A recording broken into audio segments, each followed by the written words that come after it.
ಉಡುಪಿ ಚಿಕ್ಕಮಗಳೂರು ಭಾಗದಲ್ಲಿ ಬೇಡ go back ಅಂತ ಕಳಿಸಿರೋದು. ನಮ್ಮ ಉತ್ತರ ಲೋಕಸಭೆ ಕ್ಷೇತ್ರದಲ್ಲಿ ಜನ ಅಷ್ಟೊಂದು ದಡ್ರ, ಅಲ್ಲಿ ಬೇಡ ಅಂದವ್ರನ್ನ ಇಲ್ಲಿ ಕಳಿಸಿ ಇಲ್ಲಿ ಗೆಲ್ಸ್ಬೇಕು ಅಂತ ಹಣೆ ಬರ ನಮ್ಗೇನಿದೆ. ಶೋಭಾ ಕರಂದ್ಲಾಜೆ ಅವರು ಟೂರಿಂಗ್ ಟಾಕೀಸ್ ತರ ಇದ್ದಾರೆ, ಅವ್ರಿಗೆ ಗೋ ಬ್ಯಾಕ್ ಅಂತ ಹೇಳ್ತಾ ಇದ್ದೀವಿ. ರಾಜೇಗೌಡರಿಗೆ ನಮ್ದೆಲ್ಲ ಮತ, ನಮ್ಮ ಫ್ಯಾಮಿಲಿದು. ಹೇಳಕ್ ಹೋಗ್ಬೇಡ್ದು, ಗೊತ್ತಾಗಿದೆ ಅವ್ರ ಬಗ್ಗೆ. ಅವ್ರ ಒಳ್ಳೆ ಕೆಲಸ ಅವ್ರಿಗೆ ಗೊತ್ತು. ಎಲ್ಲ ಅನುಕೂಲತೆ ಮಾಡಿಕೊಟ್ಟಿರುವಾಗ ಅವ್ರಿಗೆ ನಾವು ಬೆಂಬಲ ಮಾಡಬೇಕಲ್ವಾ ಸರ್? ಸೋಲ್ಲಿ ಗೆಲ್ಲಿ ಯಾವಾಗಲೂ ನಮ್ಮ ಬೆಂಬಲವಾಗಿ ನಿಂತಿರ್ತಾರೆ. ಯಾವಾಗಲೂ ನಮ್ಮ ಹುಟ್ಟಿನಲ್ಲಿ ಸಾವಿನಲ್ಲೂ ಯಾವಾಗಲೂ ಅವ್ರು ನಮ್ಮ ಜೊತೆಲೇ ಇರ್ತಾರೆ. ನನ್ನದೆನ್ನುವ ಆಸೆ ಕಟ್ಟಿಟ್ಟನು. ಬೆಂಗಳೂರು ಉತ್ತರ ಲೋಕಸಭಾ ಕ್ಷೇತ್ರದ ಮಹಿಳಾ ಮತದಾರರು ನಮ್ಮ ಜೊತೆಗಿದ್ದಾರೆ. ಮೇಡಮ್, ಏನಂತೀರಿ, ಈ ಸಲ ಕಾಂಗ್ರೆಸ್ ಬಿಜೆಪಿ ಫೈಟ್ ಇದೆಯಾ ಅಥವಾ ಈ ಸಲ ಬಿಜೆಪಿನ? ಗೌಡ್ರಿಂದೇನೆ ಇರೋದು. ಅವ್ರು ನಮಗೆ ಸೋಲ್ಲಿ ಗೆಲ್ಲಿ ಯಾವಾಗಲೂ ನಮ್ಮ ಬೆಂಬಲವಾಗಿ ನಿಂತಿರ್ತಾರೆ. ಆದ್ರಿಂದ ನಮ್ಮ ಬೆಂಬಲ ಯಾವತ್ತಿದ್ರು ಶಾಸಕರು ಎಲ್ಲಿರ್ತಾರೋ ಅಲ್ಲಿ ನಾವಿರ್ತೀವಿ. ಶಾಸಕರು ಎಲ್ಲಿದ್ದಾರೆ ಅನ್ನೋದೇ ಇನ್ನೂ ಗೊತ್ತಿಲ್ವಲ್ಲ. ಕಾಂಗ್ರೆಸ್ ಶಾಸಕರು ನಮ್ಮ ಜೊತೆಲೇ ಇರ್ತಾರೆ. ಯಾವಾಗಲೂ ನಮ್ಮ ಹುಟ್ಟಿನಲ್ಲಿ ಸಾವಿನಲ್ಲೂ ಯಾವಾಗಲೂ ಅವ್ರು ನಮ್ಮ ಜೊತೆಲೇ ಇರ್ತಾರೆ. ಅವ್ರು ನಮ್ಮ ಬೆಂಬಲವಾಗಿದ್ದಾರೆ. ನಮಗೆ ಒಂದು ತಿಂಗಳು ಹಣ ಬರಲಿಲ್ಲ ಅಂದರೆ ಶಾಸಕರ ಕಡೆಯಿಂದನೇ ಫೋನ್ ಬರುತ್ತೆ, ನಿಮ್ಗೆ ಗೃಹಲಕ್ಷ್ಮಿ ಹಣ ಬಂದಿದೆಯಾ ಅಂತ ಅಂದ್ಬಿಟ್ಟು ಕೇಳ್ತಾರೆ. ಬಂದಿದೆ ಅಂದರೆ ಬಂದಿದೆ ಅಂತ ಹೇಳ್ತೀವಿ, ಇಲ್ಲ ಅಂತಂದರೆ ಹಿಂದೆನೇ ಕಳಿಸ್ಕೊಡ್ತಾರೆ. ಗೃಹ ಜ್ಯೋತಿ ಯೋಜನೆ ಮಾಡಿಕೊಟ್ಟಿದ್ದಾರೆ. ನಮಗೆ ಬೆಂಬಲವಾಗಿ ಶಾಸಕರು ಯಾವಾಗಲೂ ಇದ್ದೇ ಇರ್ತಾರೆ. ನಾವು ಇರೋವರೆಗೂ ಅವ್ರು ಸೋಲ್ಲಿ ಗೆಲ್ಲಿ ಅವ್ರ ಹಿಂದೆನೇ ನಾವು ಇರ್ತೀವಿ ಸರ್.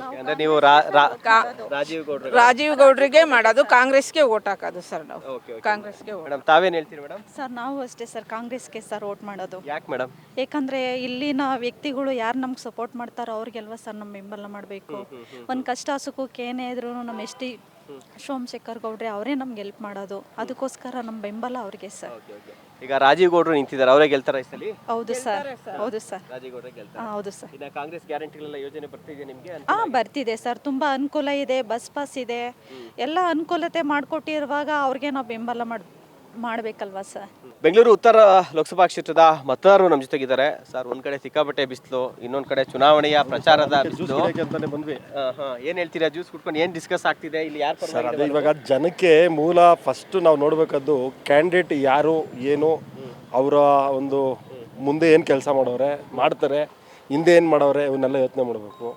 ಇವಾಗ ಶೋಭಾ ಕರಂದ್ಲಾಜೆ ಅವ್ರನ್ನ ಉಡುಪಿ ಚಿಕ್ಕಮಗಳೂರು ಭಾಗದಲ್ಲಿ ಬೇಡ ಗೋ ಬ್ಯಾಕ್ ಅಂತ ಕಳಿಸಿರೋದು. ಅವ್ರನ್ನ ಇಲ್ಲಿ ಕ್ಯಾಂಡಿಡೇಟ್ ಮಾಡಿ ಇಲ್ಲಿ ನೀನು ಕಂಟೆಸ್ಟ್ ಮಾಡು ಅಂದರೆ ನಾವು ಅಷ್ಟು ನಮ್ಮ ಉತ್ತರ ಲೋಕಸಭೆ ಕ್ಷೇತ್ರದಲ್ಲಿ ಜನ ಅಷ್ಟೊಂದು ದಡ್ರ, ಅಲ್ಲಿ ಬೇಡ ಅಂದವ್ರನ್ನ ಇಲ್ಲಿ ಕಳಿಸಿ ಇಲ್ಲಿ ಗೆಲ್ಲಿಸ್ಬೇಕು ಅಂತ ಹಣೆ ಬರ ನಮಗೇನಿದೆ. ಆಮೇಲೆ ರಾಜೀವ್ ಗೌಡ್ರು ಅಂತ ಕಾಂಗ್ರೆಸ್ ಕ್ಯಾಂಡಿಡೇಟು, ಅವರು ಎಜುಕೇಷನ್ ಇದ್ದಾರೆ, ಚೆನ್ನಾಗವ್ರೆ, ಅಂದರೆ ಅಂದರೆ ಇಂಪ್ರೂವ್ಮೆಂಟ್ ಆಗೋಕ್ಕೆ ಏನು ಬೇಕು ಅನ್ನೋ ನಾಲೆಜ್ ಇದೆ ಅಂತ ಅಂದ್ಕೊಂಡಿದ್ದೀವಿ. ಹಾಗಾಗಿ ನನ್ನ ಆಯ್ಕೆ ಕಾಂಗ್ರೆಸ್ ಈ ಸತಿ. ಓಕೆ ಸರ್, ತಾವೇನು ಹೇಳ್ತೀರಿ ಸರ್? ನಾನು ಈ ಸಲ ಹೇಳ್ತಾ ಇದ್ದೀನಿ, ಉತ್ತರ ಲೋಕಸಭೆಗೆ ರಾಜೀವ್ ಗೌಡರು ಮತ್ತು ಶೋಭಾ ಕರಂದ್ಲಾಜೆ ಅವರು ಇಬ್ಬರು ಸ್ಪರ್ಧೆ ಮಾಡಿದ್ದಾರೆ. ಒಬ್ಬರು BJP ಶೋಭಾ ಕರಂದ್ಲಾಜೆ ಮತ್ತು ರಾಜೀವ್ ಗೌಡರು ಕಾಂಗ್ರೆಸ್ಸಿಂದ ಯಾಕೆ ಸ್ಪರ್ಧೆ ಮಾಡಿ ರಾಜೀವ್ ಗೌಡರು ಅಂತಂದರೆ ಒಳ್ಳೆ ವಿದ್ಯಾವಂತ, ಕ್ವಾಲಿಫೈಡ್ ಮತ್ತು ವಿದ್ಯಾವಂತರು ಮತ್ತು ಜನಗಳಲ್ಲಿ ಸ್ಪಂದನೆ ಇದೆ ಅವರಿಗೆ. ಅವರು ಬೇಕಾದಷ್ಟು ಅಭಿವೃದ್ಧಿ MLC ಆಗಿದ್ದಾಗ ಲೋಕಸಭೆಯಲ್ಲಿ ಹೋಗಿ ನಮ್ಮ ಕರ್ನಾಟಕದ ಬಗ್ಗೆ ಬೇಕಾದಷ್ಟು ಮಾಡಿದ್ದಾರೆ. ಅದಕ್ಕೆ ಅವ್ರಿಗೆ ನಮ್ಮ ಮತ ಎಲ್ಲ ಕಾಂಗ್ರೆಸ್ಗೆ ಹಾಕಬೇಕು ಅಂತ ತೀರ್ಮಾನ ಮಾಡಿದ್ದೀನಿ. ಮತ್ತು ಇನ್ನೊಂದು ಏನಂತಂದರೆ ಶೋಭಾ ಕರಂದ್ಲಾಜೆ ಅವರು ಟೂರಿಂಗ್ ಟಾಕೀಸ್ ಥರ ಇದ್ದಾರೆ. ಅವರು ಅಲ್ಲಿಂದ ಇಲ್ಲಿಗೆ ವಲಸೆ ಬರ್ತಾರೆ, ಇಲ್ಲಿಂದ ಅಲ್ಲಿಗೆ ವಲಸೆ ಹೋಗ್ತಾರೆ. 15 ದಿನ ಇಲ್ಲಿ ಮನೆ ಮಾಡಿದ್ರೆ 15 ದಿನ ಉಡುಪಿನಲ್ಲಿ ಮನೆ ಮಾಡ್ತಾರೆ. ಅದಕ್ಕೆ ಅವ್ರಿಗೆ ಟೂರಿಂಗ್ ಟಾಕೀಸ್ ಅಂತ ಅವ್ರಿಗೆ ಹೆಸರಿಟ್ಟಿದ್ದೀವಿ. ಅವ್ರಿಗೆ ಗೋ ಬ್ಯಾಕ್ ಅಂತ ಹೇಳ್ತಾ ಇದ್ದೀವಿ. ದಯವಿಟ್ಟು ಈ ಸಲ ರಾಜೀವ್ ಗೌಡ್ರಿಗೆ ನಮ್ಮದೆಲ್ಲ ಮತ, ನಮ್ಮ ಫ್ಯಾಮಿಲಿದು. ಮತ್ತು ನಮಗೆ 5 ಯೋಜನೆಗಳಲ್ಲಿ ನಮ್ಮ ಫ್ಯಾಮಿಲಿಗೆ ಒಂದು ತಿಂಗಳಿಗೆ 5,000 ರೂಪಾಯಿ ಬರ್ತಾ ಇದೆ. ನಮ್ಮ ಫ್ಯಾಮಿಲಿ ಇವತ್ತು ನೆಮ್ಮದಿಯಾಗಿ ಜೀವನ ಮಾಡ್ತಾ ಇದ್ದೀನಿ. ಆದ್ದರಿಂದ ನಾನು ರಾಜೀವ್ ಗೌಡರಿಗೆ ಮತ ಮಾಡೋದು. ತಾವೇನು ಹೇಳ್ತೀರಿ ಸರ್? ನಾವು ಕಾಂಗ್ರೆಸ್ಗೆ ಓಟ್ ಹಾಕೋದು. ನಮಗೆ ಸಬ್ಸಿಡಿ ಕೊಟ್ಟಿದ್ದಾರೆ, ನಾವು ದುಡಿಯೋಕ್ಕೆ ದಾರಿ ಮಾಡಿಕೊಟ್ಟಿದ್ದಾರೆ, ನಾವು ಇಲ್ಲಿ ಇಟ್ಕೊಂಡಿದ್ದೀರಿ, ಬಿಟ್ಕೊಟ್ಟಿದ್ದಾರೆ ನಮಗೆ.